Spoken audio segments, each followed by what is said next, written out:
Okay, Mr. Batiste, in cause number 24, DCCR 0407, charged with the state jail felony offense of possession of marijuana from October 14th of 2023. And what that means in that case is if you go to trial and you're found guilty, the range of punishment would be between 6 months and up to 2 years in prison. Do you understand? Yes, ma'am.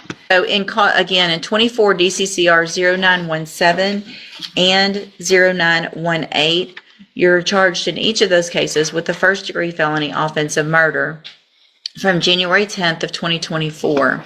The indictment in each of those cases alleges that you were previously convicted of robbery, a second degree felony, October 26th of 2018, and also unlawful possession of a firearm by a felon on that same day.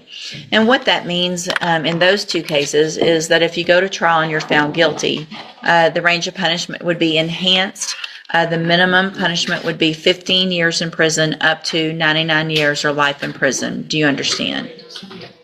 And then in all three of those cases, I have here on the computer some documents, the plea bargain rejections that you've signed with Mr. Gertz, that shows that the district attorney's office has made an offer if you wanted to enter a plea of guilty. And it looks like the agreement would be for a 45-year term in the institutional division of the Texas Department of Corrections in the two murder cases, and I guess a 2-year term in that state jail felony that would run concurrently. All of them run at the same time. Do you understand the possible consequences if you go to trial and what your options are if you wanted to enter pleas of guilty? And do you want to reject those offers and have all of your cases set for trial? Okay, we'll get those cases set for trial. Obviously, if there are any pretrial issues or legal things that we need to take care of prior to. I'm sorry, give me just 2 seconds, Judge. Sorry, just to clarify, he was concerned because you said both of the priors were on the same date, and I said that was the date he was sentenced, not the date of the allegations. Okay. I was just clarifying that. Okay, the convictions were from the same date. And I was clarifying too that it's better that if it were True. separate days. Right. Okay, so you want to reject those offers and have all of your cases set for trial, is that correct? Okay, then we'll get it set on the trial docket. Obviously, if there are any legal issues that we need to take care of ahead of time, get whatever you need to filed so that we can take those up prior to any trial date. That way there's no worries when we get to a trial of going forward or not. Yes, ma'am. And All right. Judge, I don't know if Mr. Coleman has decided on behalf of the state if he plans to try both of the murder cases together. The marijuana is a separate, totally separate incident, and whatever happens with that is what's I going don't to happen. think that's the concern. But I just want to. The state intends to file, if we haven't already, a motion to consolidate these two cases to trial. Okay, you've already filed it. Okay. Okay. Good. Okay, So we would anticipate trying both of them at the same time. perfect. Okay, sounds Okay. good then. Thank you, Judge. All right, you may go back with the bailiff. All right, sir, are you Lentavius Strickland? And Mr. Strickland, you were previously in court, entered pleas of guilty to evading arrest or detention with the use of a motor vehicle, as well as unauthorized use of a motor vehicle. I've received the pre-sentence report and reviewed that. Has everyone had an opportunity to review that? Yeah, Your Honor. State has, Judge. Are there any additions or corrections? I'm aware, Judge. None from the state, Judge. In addition to that, I have reviewed your jail incident reports. Everyone's been given a copy of those as well. Have y'all both had an opportunity to review those? Yes, Judge. I have, but I don't remember. 4 fights. Yeah. Oh, yeah. You like to fight, don't you? You don't? You don't? Okay. I can tell you that I have people in front of me all the time, and they're not doing what you're doing, constantly fighting. And the way these reads, it does not necessarily show that you weren't the aggressor. It doesn't show either way on some of them, but it looks like these were some pretty mutual things going on, specifically finding places to fight, getting in the bathroom to fight so you can't be caught and all that kind of nonsense. How old are you? 19 years old. So here is where I am on this. I understand that you guys had agreed to the 180 days up front. I don't know that jail necessarily is as useful as potentially something like ISF, cognitive track, since because of its age, nature of the offenses, and what's going on in jail. The only way I'm going to go along with this agreement is to try to get you in a better place to make better decisions so that you can be successful on these probations. I want you to be successful. We all do. But at the rate you're going, you're not going to be. The conditions of your probation are always up to me. So I can give you what I want as a condition, anything that makes me feel like it would be helpful for you, helpful for the community. So what I'm going to do at this time is find that you previously entered your pleas of guilty freely and voluntarily. And cause number 24 DCCR 2440 find sufficient evidence to find you guilty, and at this time follow your agreement and find you guilty of evading arrest or detention with the use of a vehicle. Sentence you in accordance with that agreement to a term of 10 years in prison, but probate that. You'll be on probation for 10 years. You're ordered to pay a $1,000 fine and to follow all of the rules and conditions of probation. In cause number 25 DCCR 0209, find sufficient evidence to find you guilty, and at this time follow the agreement, find you guilty of unauthorized use of a vehicle, sentence you to 2 years in the state jail prison, but probate that. You'll be on probation for 5 years in that case.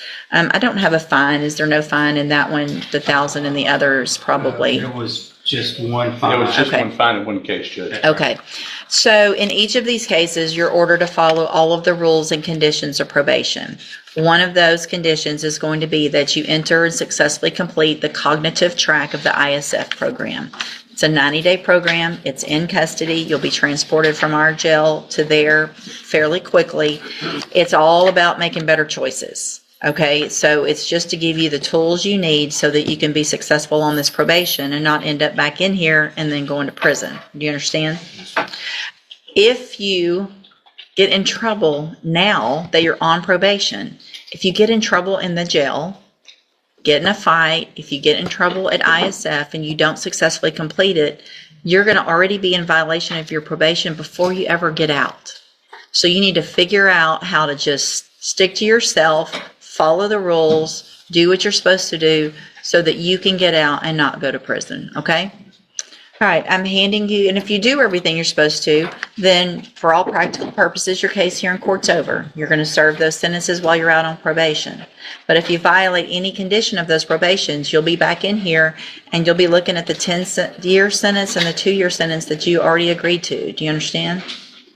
Okay, I'm handing you the trial court certification that shows this was an agreement that I followed, and so you've waived your right to appeal. I have also handed you a written admonishment regarding your ineligibility to possess a firearm or ammunition. Because of the judgments entered against you, you're ineligible under Texas law to possess a firearm or ammunition. Possession of a firearm or ammunition could lead to charges against you. Firearm is a legal term, and you should read the written admonishment I provide you to see what devices qualify as a firearm.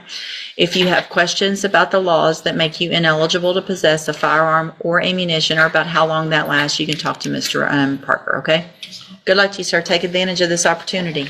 You can go back with the bailiff. Good morning. Are you Tyron Henderson? Yes, ma'am. And Mr. Henderson is on probation in 3 cases. In cause number 23 DCCR 0899, on probation for theft of property.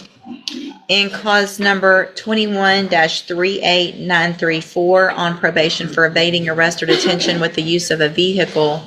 And then in cause number 22-39131, on probation for unauthorized use of a vehicle. There have been motions to revoke filed in all 3 of these cases. Mr. Rennick has filed motions asking that I set bonds. Okay, so the theft of property is a straight probation. These other 2 are both deferred.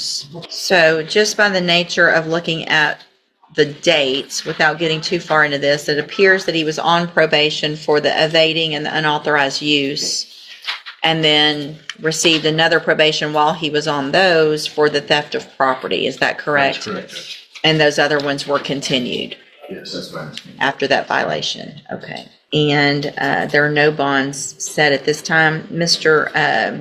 Smith, I'll get to you, Mr. Rennick, real quick, but what is the state's position on bonds? The only concern I have, Judge, is the fact that he is on probation and committed a new felony offense. In fact, he committed his own probating, got deferred, and has committed a new offense. So in those motions, the allegations are, one, a new arrest for evading arrest or detention with a vehicle, an arrest for reckless driving, both of those from March 23rd of 2025, failure to provide verification of community service, out past curfew at 3:35 a.m., behind in his fees, and restitution. All right, do you want to call your client?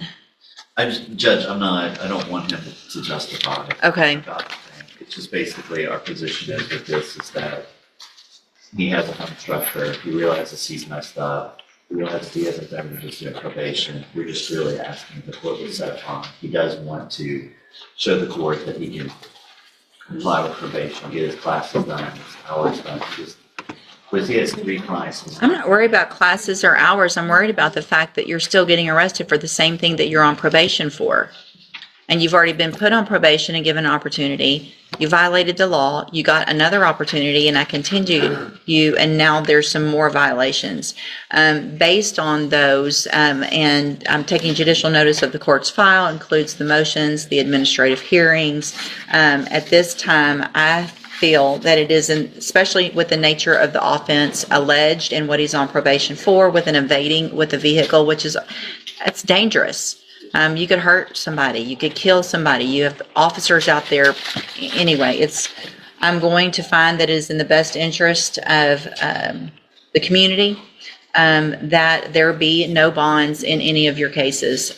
We will set these for whatever y'all want to on an announcement. If he's going to plead not true, we can have a hearing first on the motions and then move forward on the trial later if that's the. Judge, with that ruling, what I'm going to do is I'm going to try to get Mr. Smith this week and see if there's something we can do to work this out quickly. So Okay.